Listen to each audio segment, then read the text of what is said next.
السلام علیکم ورحمۃ اللہ وبرکاتہ۔ گھر والوں سے تنگ آ کر میں نے 15 سالہ ایک لڑکے کے ساتھ بھاگ کر شادی کر لی۔ میں بہت خوش تھی کیونکہ اب میری جان چھوٹ گئی تھی، لیکن شادی کی رات مجھے نیند آ گئی۔ صبح اٹھی تو میرے ہوش اڑ گئے کیونکہ بیڈ پر تو خون۔ معزز خواتین و حضرات، ہم بہت محنت سے ویڈیو بناتے ہیں۔ آپ سے گزارش ہے کہ ویڈیو کو لائک، چینل کو سبسکرائب کر لیں۔ میں اپنے فیصلے سے بہت خوش تھی، لیکن مجھے کیا معلوم تھا کہ میری خوشی صرف چند دنوں کی تھی۔ میں آنے والے کل سے انجان خوشی کے دن بھرپور طریقے سے جی رہی تھی۔ میرا نام نور العین ہے، لیکن میری تقدیر اپنے نام کے بالکل مخالف سیاہ اندھیری رات کی طرح ہے۔ میں اپنے ماں باپ کی اکلوتی اولاد ہوں۔ میرے بابا صاحب ایک گاؤں سے تعلق رکھتے تھے۔ ان کے والد محترم گاؤں کے سرپنچ تھے۔ میرے بابا صاحب کا تعلق جدی پشتی رائس خاندان سے تھا۔ گاؤں میں ان کی بہت عزت تھی۔ گاؤں کا ہر فیصلہ میرے بابا صاحب کے والد محترم کرتے تھے۔ میرے بابا صاحب 2 بہن بھائی تھے، دونوں جڑواں تھے۔ میری پھپھو بہت نرم دل خاتون تھی۔ ان کو پڑھنے کا بہت شوق تھا، لیکن بیکار سی روایتیں ان کی راہ میں رکاوٹ بن گئی، اور میری پھپھو کی ساری خواہشوں کا گلا گھونٹ کر ان کی شادی ان کے تایا زاد سے کر دی گئی۔ بابا صاحب پڑھنے کے لیے شہر آئے تو وہاں ان کی ملاقات میری ماما سے ہوئی۔ بابا صاحب میری ماما سے محبت کرنے لگے تھے۔ شروع میں تو میری ماما نہیں مانی، لیکن میرے بابا صاحب کی محبت نے ان کے دل کو بھی نرم کر ہی دیا۔ بابا صاحب مسرور سے ہوتے گاؤں پہنچے۔ ان کا ارادہ اپنی والدہ محترمہ کو اپنی پسند سے آگاہ کرنے کا تھا، لیکن ان کو اس بات کا علم بالکل نہیں تھا کہ ان کی خوشیوں کو ان کے اپنے ہی روند دیں گے۔ میرے بابا صاحب نے جب اپنی پسند کے متعلق اپنے ماں باپ کو آگاہ کیا تو وہ غصہ ہو گئے۔ میرے دادا کے متعلق ان کے خاندان کی روایت ہے کہ خاندان سے باہر کسی کی شادی نہیں ہو سکتی۔ بابا نے بہت منایا، لیکن دادا صاحب اپنے فیصلے سے 1 انچ بھی نہ ہلے، اور ان کی شادی ان کے تایا کی بیٹی سے طے کر دی۔ بابا صاحب کسی طور بھی اپنی کزن سے شادی کرنے کے لیے تیار نہیں تھے۔ بابا صاحب میرے دادا کی بات سے انکار کر گئے، لیکن ان کی بہن کی خوشیوں نے ان کے پاؤں میں بیڑیاں ڈال دی، کیونکہ میری پھپھو کے شوہر کا کہنا تھا کہ اگر میرے بابا صاحب نے ان کی بہن سے شادی نہیں کی تو وہ میری پھپھو کو چھوڑ دیں گے۔ آخر کار اپنی جڑواں بہن کی خوشیوں کی خاطر میرے بابا صاحب یہ کڑوا گھونٹ پینے کو تیار ہو گئے، اور اپنی زندگی میں مجبوراً ہی صحیح مگر کسی اور کو میری ماما کی جگہ دے گئے۔ میری پھپھو نے روکا بھی بابا صاحب کو کہ وہ ان کی خاطر اپنی زندگی داؤ پر مت لگائیں، لیکن میرے بابا اتنے خود غرض نہیں ہو سکتے تھے۔ میرے بابا صاحب افسردہ دل کے ساتھ شہر واپس آ گئے۔ میرے بابا صاحب نے جب میری ماما کو دیکھا، جو ڈھیروں امید کے جوت لیے میرے بابا صاحب کو ہی دیکھ رہی تھی، میرے بابا صاحب اپنی جگہ شرمندہ سے ہو گئے، لیکن میری ماما کو یہ نہیں بتا سکے کہ وہ اپنی زندگی میں ان کی جگہ کسی اور کو دے آئے ہیں۔ میرے بابا صاحب نے اپنے گھر والوں سے چھپ کر میری ماما سے شادی کر لی۔ میری ماما کو یہ بتایا کہ میرے گھر والے خاندان سے باہر رشتہ کرنے پر راضی نہیں ہیں۔ میرے بابا صاحب اور ماما دونوں بہت خوش تھے۔ بابا صاحب گاؤں جانا چھوڑ چکے تھے۔ سب اچھا چل رہا تھا۔ ان کی زندگی میں میری آمد ہوئی، جس کی وجہ سے ان کی زندگی اور بھی حسین ہوئی۔ میری ماما نے میرا نام نور العین، آنکھوں کا نور، بہت چاہت سے رکھا تھا، لیکن ان کو کیا علم تھا کہ ان کی بیٹی کے نصیب میں نصیب لکھنے والے نے روشنی لکھی ہی نہیں۔ میں 7 سال کی ہو گئی تھی۔ ایک روز ہم باہر گھومنے جا رہے تھے کہ ہماری گاڑی کا ایکسیڈنٹ ہو گیا۔ ایکسیڈنٹ اتنا شدید تھا کہ میری ماما زندگی کی بازی ہار گئی۔ میرے بابا میری ماما کے جانے کے بعد بالکل ہی دنیا سے کٹ سے گئے تھے۔ مجھے لیے گاؤں آ گئے۔ وہاں لا کر مجھے دوسروں کے حوالے کر کے یہ بھول ہی گئے کہ ان کی بیٹی بھی ہے۔ میری دادی، دادا، سوتیلی ماما اور گھر میں موجود ہر ایک افراد مجھے حقارت کی نگاہ سے دیکھتا تھا، سوائے پھپھو کے۔ مجھ کو بات بات پر ڈانٹا جاتا۔ چھوٹی ہی عمر میں ہی مجھ سے گھر کے کام کروانے لگے۔ میری سوتیلی ماں اپنا غصہ مجھ پر اتارتی۔ میری پڑھائی بھی روک دی گئی۔ میں تنہا سی رہ گئی تھی۔ اپنی ماما کے جانے کے بعد میں 17 سال کی ہو چکی تھی۔ میں دن رات ڈانٹ سن کر کام کر تھک گئی تھی۔ ایک روز آخر اپنی زندگی سے تنگ آ کر میں نے حرام موت کو گلے لگانا چاہا، لیکن ایک ملازم کے 15 سالہ بیٹے نے مجھے دیکھ لیا اور مجھے اتنا سنگین گناہ کر کے اپنی آخرت تباہ کرنے سے بچا لیا۔ وہ میرا دوست بن گیا۔ میں اپنا دل اس کے سامنے ہلکا کرنے لگی۔ یہ ہمدردی کب سند میں بدل گئی، ہم دونوں اس بات سے انجان تھے۔ وہ مجھ سے 2 سال چھوٹا تھا، لیکن اس کے قد اور جسامت کے آگے میں کہیں دب سی جاتی تھی۔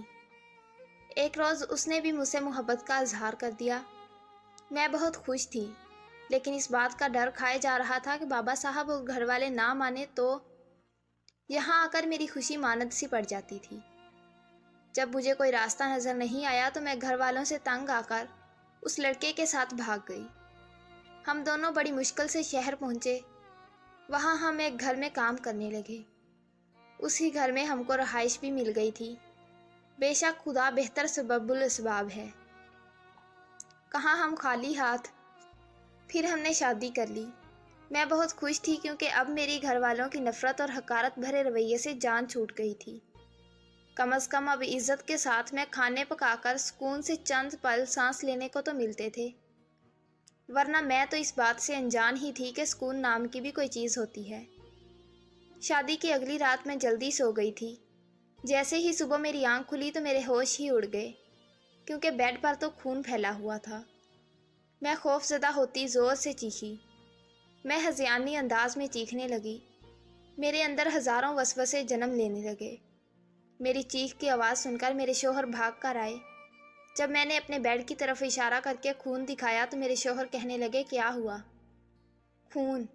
میں خوف سے لپٹی اٹک اٹک کر بولی۔ کہاں ہے خون؟ میرے شوہر مجھے ہوش میں لاتے بولے۔ میں حیرت زدہ سی انہیں دیکھنے لگی۔ میں بیڈ کی طرف اشارہ کرنے لگی جہاں مجھے خون بکھرا نظر آ رہا تھا۔ میرے شوہر کہنے لگے، یہاں تو کہیں بھی خون نہیں، تمہارا وہم ہوگا۔ میں اکثر خوف زدہ رہنے لگی۔ کبھی چائے پیتے مجھے لگتا خون ہے تو کبھی پانی پیتے ہوئے، کبھی کہیں تو کبھی کہیں مجھے خون نظر آنے لگا۔ میں جب بھی اپنے شوہر کو اس بات کا بتاتی وہ کہتے تمہارا وہم ہے۔ میں پاگل ہونے لگی تھی۔ ہر پل مجھے ایک خوف و ہراس اپنے ارد گرد محسوس ہوتا تھا۔ میں یہ سمجھنے لگی تھی کہ مجھے کوئی ذہنی بیماری ہو گئی ہے۔ ایک روز میں رات کو سو رہی تھی، جب ہی مجھے پانی کی پیاس محسوس ہونے لگی۔ میں بیڈ پر بیٹھی اور سائڈ ٹیبل پر پڑا جگ اٹھایا، لیکن جگ کو خالی پا کر مجھے اس بات کا احساس ہوا کہ آج کل ہمہ وقت مجھ پر ڈر اور خوف بری طرح چھایا ہوتا ہے، جس کی لپیٹ میں آ کر میں بہت زیادہ خوف زدہ سی ہو کر اکثر کام کرنا بھی بھول جاتی تھی، شاید پانی کا جگ بھرنا بھی بھول گئی۔ جیسے ہی میں پانی کا جگ لینے کچن کی طرف گئی، مجھے صحن میں سے ہلکی ہلکی آواز آتی محسوس ہوئی۔ میں ڈر گئی، لیکن تجسس کے مارے اپنے اندر ہمت جمع کرتی آواز کے تعاقب میں بڑی، لیکن جو میں نے سنا مجھے ایسا لگا جیسے میری روح پرواز کر گئی ہو۔ یقین کرنا محال تھا، میں ڈر سی گئی۔ میرے شوہر کسی سے بات کر رہے تھے۔ ہاں مالکن، نور کو اس بات کا یقین ہونے لگا ہے کہ وہ پاگل ہو رہی ہے۔ اسے مجھ پر ذرا بھی شک نہیں ہوا۔ مقابل نے پتہ نہیں کیا کہا، اس کے بعد جو میرے شوہر نے کہا میری جان نکلنا باقی رہ گئی تھی۔ کہنے لگے، جی مالکن، میں موقع تلاش کر کے اس طرح سے کسی نہ کسی چیز میں رنگ ڈال دیتا ہوں کہ نور کو مجھ پر شک نہیں ہو۔ وہ لال رنگ کو خون سمجھ کر چیخنے لگتی ہے۔ میرا دماغ سن ہونے لگا تھا۔ مجھ کو یقین نہیں آ رہا تھا کہ جس کو میں محبت سمجھ بیٹھی تھی وہ دھوکہ اور فریب کے علاوہ کچھ نہیں تھا۔ میں بے دھیانی میں پیچھے کی طرف قدم اٹھانے لگی۔ جگ میرے ہاتھ سے چھوٹ کر نیچے گر گیا۔ جگ گرنے کی آواز سن کر میرے شوہر بھاگے بھاگے آئے۔ میری بری ہوتی حالت دیکھ کر وہ سمجھ گئے کہ میں ان کے درمیان ہونے والی بات چیت سن چکی ہوں۔ وہ میرے پاس آنے لگے، لیکن میں ہذیانی انداز میں چیختی کچن کی طرف بھاگی۔ دور رہنا مجھ سے، میں خود کو ختم کر لوں گی۔ میری آنکھوں سے آنسو رواں تھے۔ میری بات تو سنو نور، جیسا تم سمجھ رہی ہو ویسا کچھ نہیں، میرے شوہر آرام آرام سے میرے پاس آتے بولے، لیکن میں کچھ سننے کو بالکل تیار نہیں تھی۔ سنتی بھی کیسے؟ محبت کے نام پر دغا ملا تھا۔ میں نے چاقو کو اپنی کلائی پر رکھ کر زور سے پھیرا۔ میرے ہاتھ سے خون تیزی سے بہنے لگا۔ میں ہوش و حواس کا دامن چھوڑ کر زمین بوس ہوئی۔ جو آخری منظر میری آنکھوں کے سامنے عیاں ہوا وہ یہ تھا کہ میرے شوہر میری طرف تیزی سے بڑھ رہے تھے۔ جب میری آنکھ کھلی تو میں ہسپتال میں بستر پر برجمان تھی۔ اے خدا، میں پھر سے بچ گئی۔ کیا میں اتنی بری ہوں تو مجھے اپنے پاس بھی نہیں بلانا چاہتا؟ میں مایوس سی رب سے باتیں کرنے لگی۔ میرے شوہر میری بات سن کر شرمندہ سے ہو گئے۔ میری نظر جیسے ہی میرے شوہر پر پڑی، ایک شکوہ نگاہ نظر سے اپنے شوہر پر ڈال کر اپنی آنکھیں بند کر گئی۔ میرے شوہر مجھ سے معافی مانگنے لگے، مجھ کو ہر ممکن یقین دلانے کی کوشش کرنے لگے کہ ان کو اپنی غلطی کا احساس ہو گیا ہے۔ لیکن میں کیسے یقین کر لیتی؟ کرتی بھی کیا؟ آگے پیچھے کوئی راستہ، کوئی اپنا گھر بھی نہیں تھا۔ مجبوراً اپنے شوہر کے ساتھ اس چھوٹے سے گھر میں آ گئی، جہاں جب میں پہلی بار آئی تھی تب میں بہت خوش تھی۔